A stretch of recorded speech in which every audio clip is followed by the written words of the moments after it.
18 June ঈদের পরদিন দুপুরে পৃথিবীর মায়া ত্যাগ করে না ফেরার দেশে চলে যান কবি অসীম সাহা। কবির মৃত্যুর খবরে শোকের ছায়া নেমে আসে দেশের সাহিত্যাঙ্গনে। কবিকে শেষবারের মতো দেখতে বঙ্গবন্ধু শেখ মুজিব মেডিকেল বিশ্ববিদ্যালয়ে ছুটে আসেন তার দীর্ঘদিনের সহকর্মী, বন্ধু, স্বজন, পরিবারের সদস্যরা। তিনি দীর্ঘদিন ধরে বিষণ্ণতা, পার্কিনসন, কোষ্ঠকাঠিন্য ও ডায়াবেটিস রোগেও ভুগছিলেন বলে ডাক্তাররা জানিয়েছেন। কোনো কথা হয় নাই আমার সাথে। সে তো হাসপাতাল থেকে বাসায় যাবে, আমি জানি আজকে বাসায় চলে যাবে। আমি তো জানি না যে এরকম হবে। উনি বলে গিয়েছেন যে সবাই ভালো থেকে ওর জন্য প্রার্থনা করবে সবাই, এইটুকুনি। 1949 সালের 20 ফেব্রুয়ারি নেত্রকোনা জেলায় মামার বাড়িতে জন্মগ্রহণ করেন অসীম সাহা। তার পৈতৃক নিবাস মাদারীপুরে। তার পিতা অখিল বন্ধু সাহা ছিলেন অধ্যাপক। অসীম সাহা 1965 সালে মাধ্যমিক পাশ করেন এবং 1967 সালে মাদারীপুর নাজিমউদ্দিন মহাবিদ্যালয় থেকে উচ্চ মাধ্যমিক পাশ করেন। 1969 সালে স্নাতক পাশ করে তিনি ওই একই বছর ঢাকা বিশ্ববিদ্যালয়ে বাংলা বিভাগে ভর্তি হন। 1969 সালে অসহযোগ আন্দোলন এবং পরে 1971 সালে স্বাধীনতা যুদ্ধ শুরু হলে তার স্নাতকোত্তর পরীক্ষা পিছিয়ে যায় এবং তিনি 1973 সালে স্নাতকোত্তর ডিগ্রি লাভ করেন। উনি বাংলাদেশের দ্বিতীয় সর্বোচ্চ পদক পেয়েছেন, কিন্তু উনি স্বাধীনতা পদকটা পাননি। এটা নিয়ে ওনার একটা ক্ষোভ ছিল এবং দুঃখ ছিল, বেদনা ছিল, এবং উনি বলে যাচ্ছেন যে ওনার মরার পরে যেন এই পদকটা ওনাকে না দেওয়া হয়। 11 তারিখে আমার বড় ভাই আসবে, সে আসার পরে আমরা ওনাকে বাংলা একাডেমি নিয়ে যাব। বাংলা একাডেমি নিয়ে যাওয়ার পর সেখান থেকে যদি রাষ্ট্রীয়ভাবে কোনো সম্মাননার ব্যবস্থা করা হয় শহীদ মিনারে, তাহলে সেখানে যাবে।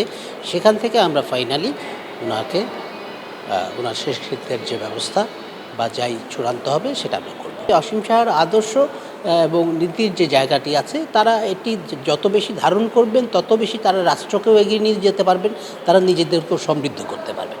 এইটুকুই যদি তারা করেন এবং তার মৃত্যু হয়েছে, তার জন্য অবশ্যই যেন আশীর্বাদ রাখেন মানুষ, এটি আমি কামনা করব তাদের কাছে। কবিতা ও উপন্যাস ছাড়াও অসীম সাহা লিখেছেন প্রবন্ধ, গান। তিনি 2012 সালে বাংলা একাডেমি সাহিত্য পুরস্কার, 2019 সালে দেশের দ্বিতীয় সর্বোচ্চ বেসামরিক সম্মাননা 21 পদক পান। 20 জুন বৃহস্পতিবার সকালে শ্রদ্ধা নিবেদনের জন্য অসীম সাহার মরদেহ বাংলা একাডেমি চত্বরে নেওয়া হবে। তার কাজের পরিমাণও বিপুল। তিনি শুধুমাত্র কবিতা নিয়ে কাজ করেনি, জীবনের শুরু থেকে উনি গদ্য এবং তার সমালোচনা সাহিত্য নিয়ে অনেক বড় মাপের কাজ করে গেছেন। সাম্প্রতিক বছরগুলোতে আমরা তার হাত থেকে পেয়েছি শ্রীকৃষ্ণ কীর্তনের একটা আধুনিক অনুবাদ, প্রাচীন বাংলা থেকে উনি আধুনিক বাংলা অনুবাদ করেছেন। উনি গীতগোবিন্দর অনুবাদ করেছেন।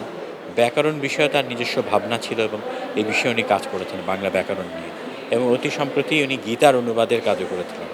এবং আমি 80-র দশকের কথা বলতে চাই, স্বৈরাচার বিরোধী আন্দোলনের অগ্নিগর্ভ থেকে যখন জাতীয় কবিতা পরিষদ এবং জাতীয় কবিতা উৎসবের শুরু, সেই সময় তিনি কবিতা পরিষদ এবং কবিতা উৎসবের সংগঠকের কাজ করেছেন।